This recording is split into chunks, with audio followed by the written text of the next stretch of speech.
Hey, okay, so I just wanted to show you the baking portion. I have set out my bread while the oven is preheating. And I'm preheating the oven to 500. And in the oven, while it's been preheating, is the Dutch oven. So I like to use the one that's kind of got the smaller top or bottom, whichever one you decide, and then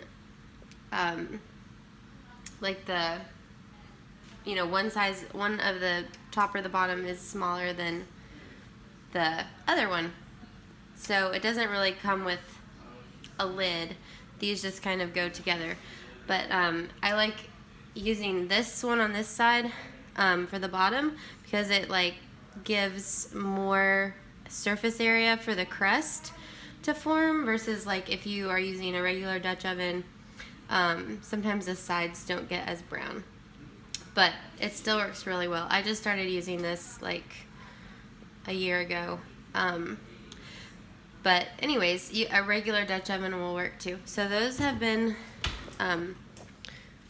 preheating in the oven, and I'm going to grab my hot pads, and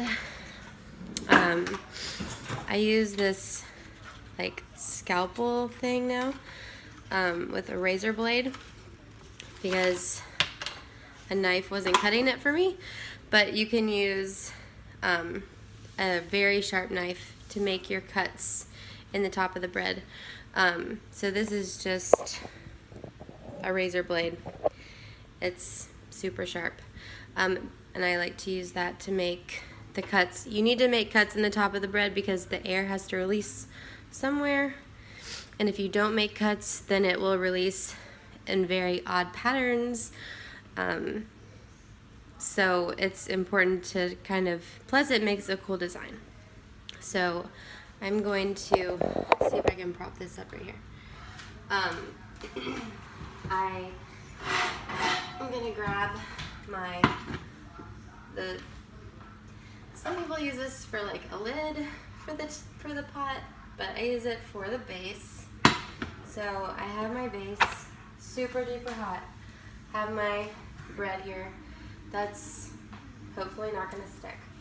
And I just turn it right upside down and plop it on to the Dutch oven, and then you can make whatever cuts in it. I've been doing recently I'll show you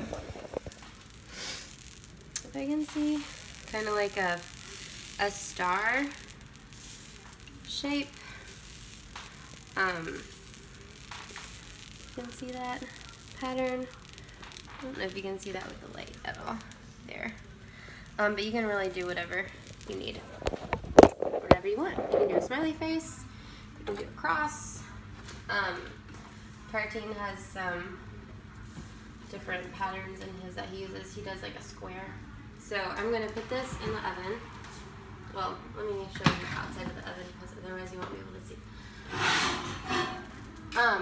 So I take this and I flip it on top because you're going to want to make sure all the moisture gets trapped for the first part of the baking. And you're going to take this whole thing and put it in the oven. It's very heavy. And then set the oven down to 450 from 500 and set the timer for 20 minutes. So you're gonna do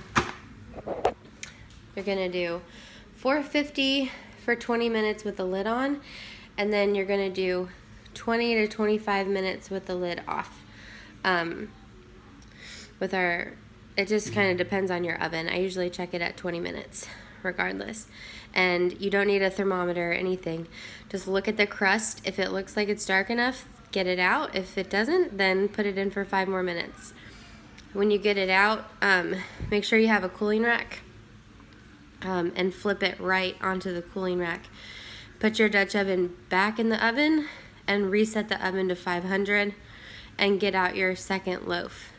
And I usually set the timer for about 10 or 20 minutes just to let the second loaf get more to room temperature and the oven to really get back to 500. So you're just going to repeat the process for your second loaf. But happy baking!